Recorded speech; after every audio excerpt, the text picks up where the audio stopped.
The governing All Progressives Congress has presented Senator Kashim Shettima, the running mate to its presidential candidate Bola Ahmed Tinubu. Well, this is coming days after the ruling party had postponed the unveiling with no reason given for the shift in date.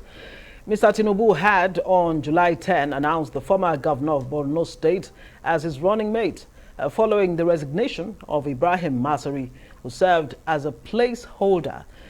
The announcement of Mr. Shettima, who currently represents Borno Central in the Senate, has generated a lot of outcry from different quarters, even within the APC. Well, for more on this, we have joining us Aliyu Audu, the Convener APC Rebirth Movement. Thank you so much for joining us on the Arise interview. Thank you for having me.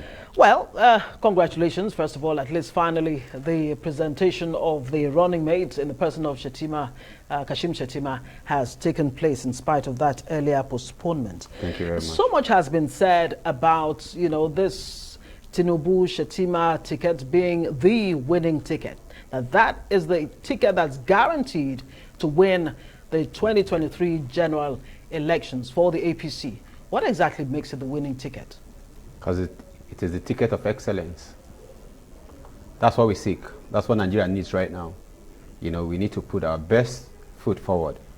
At every point in time, we need to understand that, sentiment will always be part of us as humans, but if we desire, to move forward and move up, we're going to have to make decisions based on things that really matter within, things that really matter in those areas. And there's really no point sacrificing efficiency or effectiveness just to suit identity. Is it efficiency and effectiveness alone that is a factor in the choice of the running mate? Completely. Because the argument has always been, it's going to give us the numbers. Politics is all about numbers. Winning is all about the numbers. Like I have said many times, even before the APC primary, 2023 election is for the APC to lose, and we're not going to lose it. And the best man for the job is Asiwaju Bola Ahmed Tinubu, and he showed through at the primary election of the APC. And now he's picked personally after the primary election. Myself and a couple of our guys who felt, for inclusion, we came out and we asked for Northern Christian to be considered for the running mate. But like he rightly said, you are not going to move forward if you keep sacrificing competence, capacity, content, character for sentiments that, we have had this sentiment, right? Well, the APC might be hemorrhaging right now with members, leaving the party. Only today we heard that Magnus Abe, Senator Magnus Abe has left the APC, though he's still, we're told, supportive of the Tinubu ticket. What do you make of that? So many other people have been leaving the party, and it looks like a lot more. And if what Babachir Lawal is anything to go by, over 100 APC members, or senators, as a matter of fact, will be leaving. I'll say this, I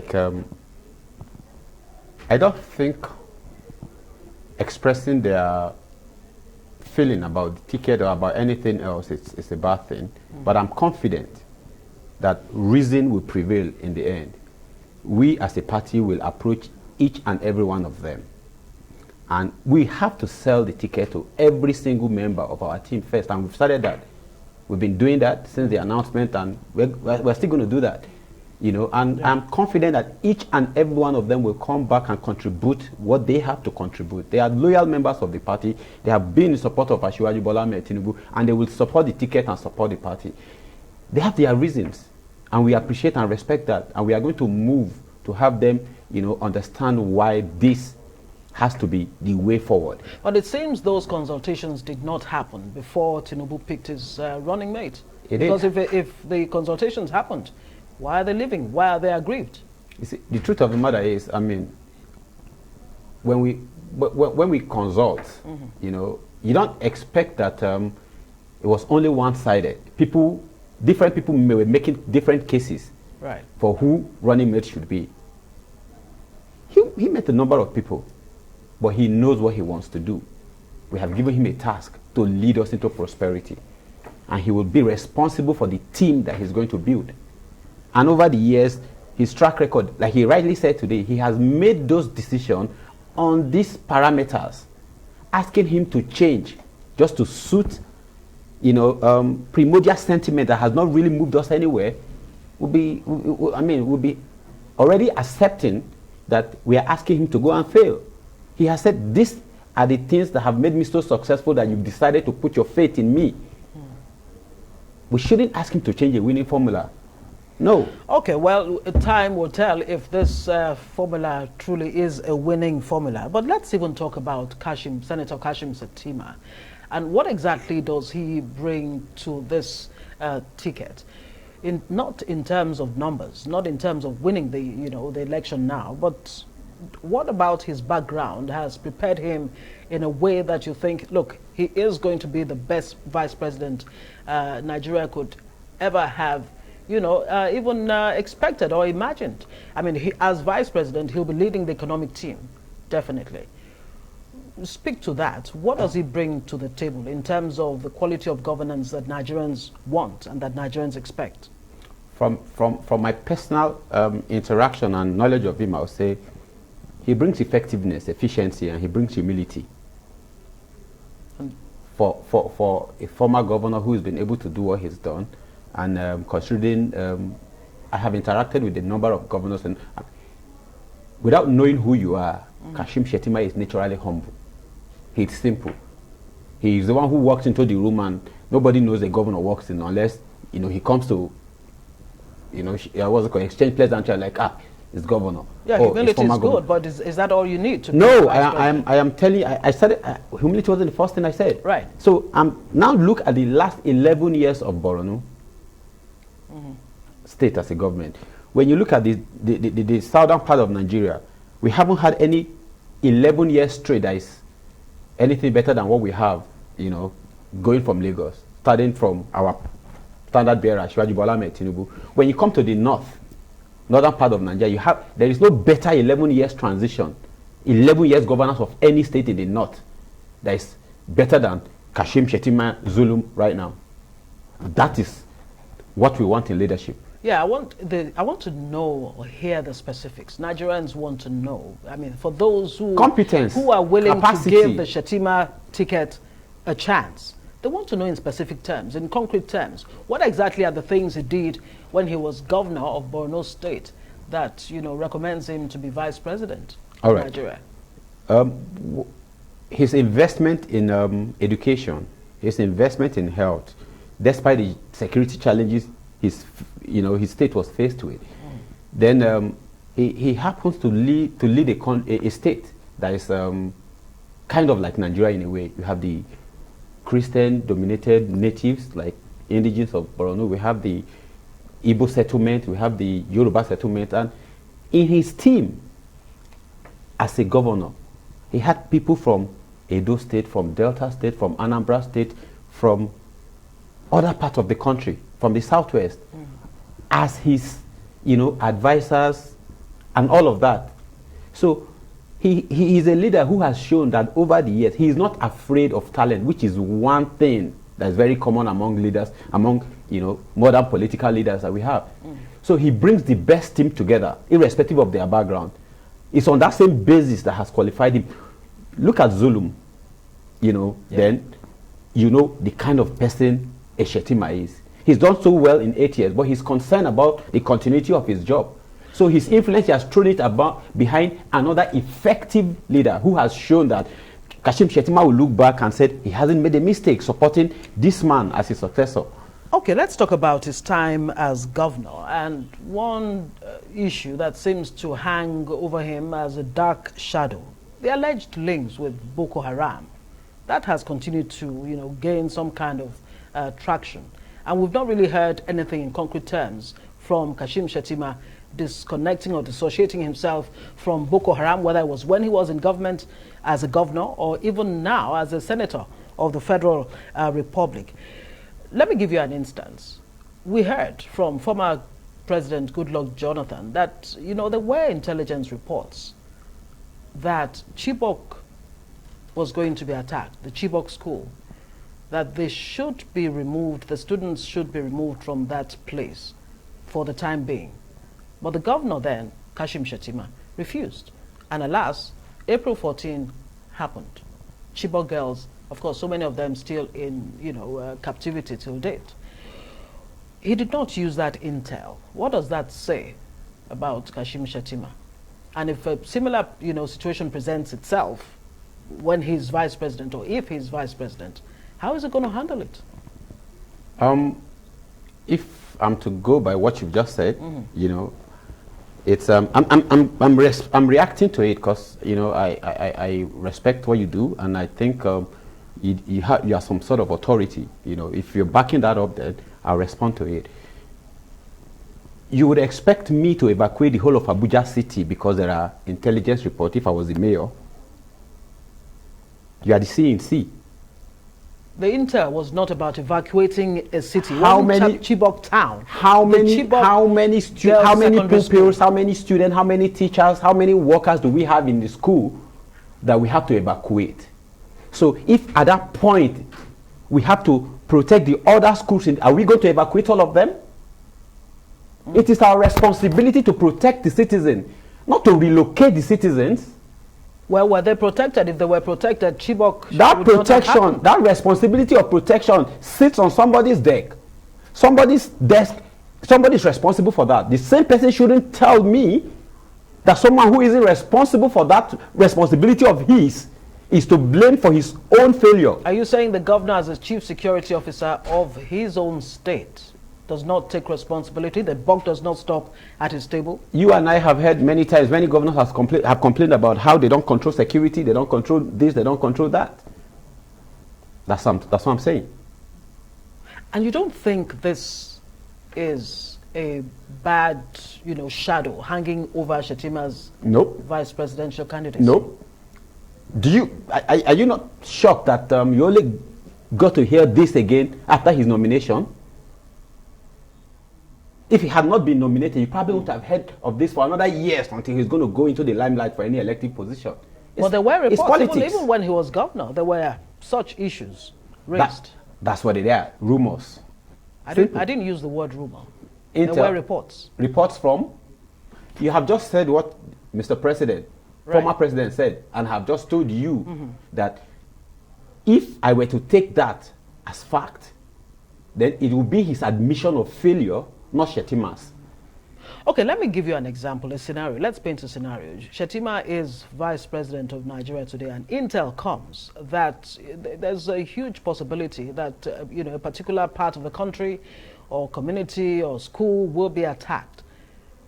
How do you think Kashim Shettima would react, or how should he react or respond to that intel? Do his job like he's expected to do, work with his C&C. Right. To ensure that the community, the city is protected. The protection, relocating people isn't the first step of protecting the people. What should be the first step? Protect them. We could spend the whole day going back and forth, but this issue of protecting them. But the fact remains that the Chibok girls were not protected.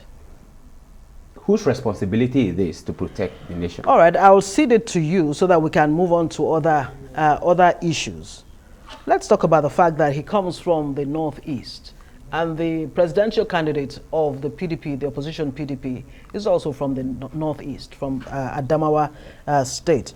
What are the chances of Kashim Shettima grabbing a majority of the votes in the Northeast? Because you cannot underestimate in any way or form the strength of Atiku in the Northeast. The Northeast has always been our stronghold as a party. From the days of AMPP to CPC, didn't really take anything. The AMPP was still there, and now we are in APC. Has always been our stronghold. As a party, we have enough structure in the Northeast to take it. Then Shettima, as an individual, he has enough influence. He has enough reputation to bring in the votes. But in this case, it's not even about region. We went for the best. It just happened that the best comes from Northeast. So we're not looking at what the opposition is doing. We are ahead of them, and we're not going to look back at what they're doing. Are you saying in choosing Shettima, you did not factor that in, Nope. that, you know, he can... I mean, my standard bearer you have a Kwankwaso, on the other hand, who has a lot of control. I mean, you know, and influence Kwankwaso in the north, including the northeast. Kwankwaso and Atiku happen to have been, you know, aspirants for our presidential ticket in 2014. Kwankwaso beat Atiku to it. So if we're to go by what you're saying, we should have gone to Northwest to pick running mate just to check. Because I'd rather check Kwankwaso than check Atiku. Right. So what you're saying is Kwankwaso is more of a threat to Shettima. I am saying who is coming up against us did not play a factor in making the decision for who was going to be our running mate, presidential running mate.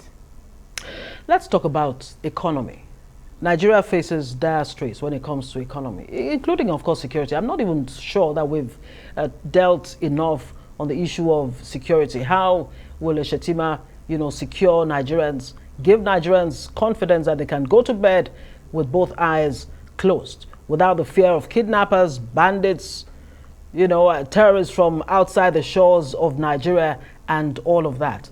How exactly will Shettima deal with that? Then we'll talk about how he'll fix the economy. I mean, having been a banker, you know, before he became governor. All right, we're talking about security. Security. What exactly are his plans? Are they laid out? He's been at the forefront of it. He's been on ground in Maiduguri. And the good thing about him is he wasn't one of those stay-away governors. You know, he was with his people. While he was governors and, you know, all of the things Borno was going through, Shettima was right there. You know, he wasn't just going back for election. He governed from Borno State. So he understands, he has a very good understanding of the problem, how it was managed, where needs improvement, what needs to be done. So he's going to bring that to the team. The responsibility of, you know, securing the nation does not lie squarely. You know, he has a superior, the president, who is the CNC. But the president is going to have to rely on him a lot of times. This knowledge he's going to bring to the team. The president is someone who builds a working, effective team. That's the government we are bringing in, team of excellence. So what exactly about his experience as the governor of Borno State will he bring to bear on Nigeria? Look, Borno is a small, not necessarily small, a small state, but compared to Nigeria, it is a small factor. How do you secure Nigeria? The over 4,000 unsecured, unprotected borders across Nigeria, especially in the northern part of the country. What approach is it going to bring to make sure that those borders are not as porous as they are today? Right. Proliferation of arms in Nigeria, how is it going to deal with that? I want to understand exactly how his experience as governor will bring, you know, bear on his vice presidency. Over the years, what I've known about Shettima is someone who has always taken very seriously the security of Borno State. I remember I used to be a member of Bring Back Our Girls group. You know, I used to sit by the fountain. You know, we paid a courtesy call to him at the time when he was the governor. You know, and without being told, we could tell. You know, just looking at him, we could tell that he was disturbed. I mean, he was a governor who was going through and he was calling for help. You know, but he was not in total control of the resources or of whatever it is needed to tackle it. But he understands what could have been done. He has sent, you know, I'm sure he had passed his own, you know, advices on what should have been done. Well, when you say he understands what could have been done, I'd like to explore that a little more. I would tell you, I will remind you that he didn't just say those things while the president was of the opposition party. As a senator, we've heard him stand up in the Red Chamber to ask the executive, led by our own president, to improve on their handling of security issues in the Northeast as a former governor. You know, so you understand that he wasn't speaking against PDP then, he was speaking for his people. And at the time he felt, you know, at the beginning, when things were going, he was very happy when they deployed the military and all of that. I mean, he came out to say he was very happy about it. But when things were not going the way he felt, he came out as a senator and so it shows you that he understands what needs to be done. Now, when it's not being done, he's got more power, more responsibility to tackle those things. So now he's going to put into action his knowledge of where he's coming from, the challenges, and bring that hope that the people of Borno and the people of Nigeria seek. Of course, it's not just in Borno or Northeast or Northwest that you have security challenges in the country. Also in the Southeast. How is it going to deal with the issue of IPOB and other sentiments? How is it going to address that? And I ask that because there's this tape, not really verified, allegedly from him, talking about how he will deal with the Southeast. What do you make of that? Have you even heard that tape? No. You have Where? not. When was this? What is his plan for securing the Southeast and giving the Southeast a sense of belonging, whether it's security-wise, economy-wise, or even, politically?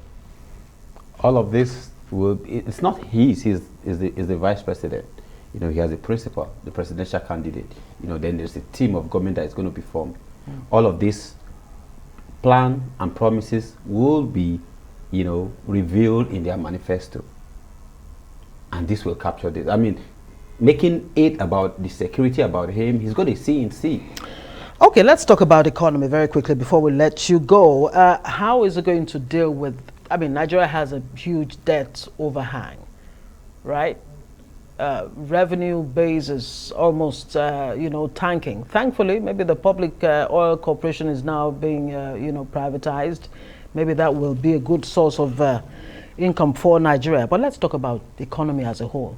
What exactly are his plans? From where you stand, what have you been able to glean from, what he's been saying about Nigeria's economy and how he plans to fix it?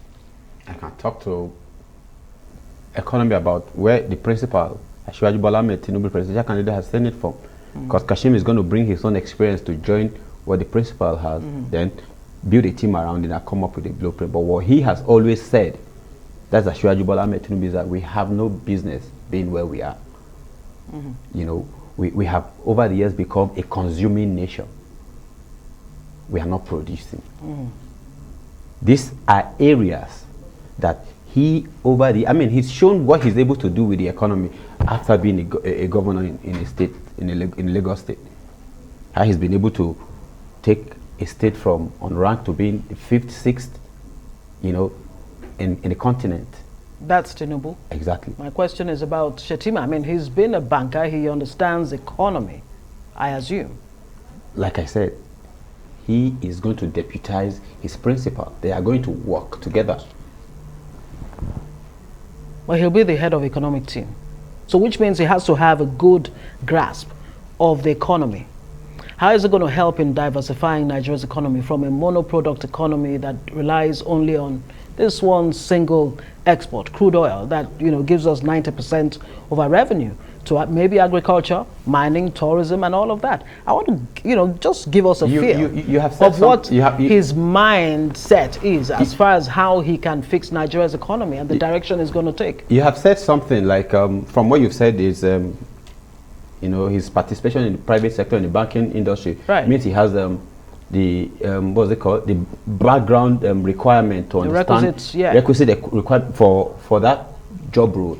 It isn't going to be just about him. We're going to have an economic team.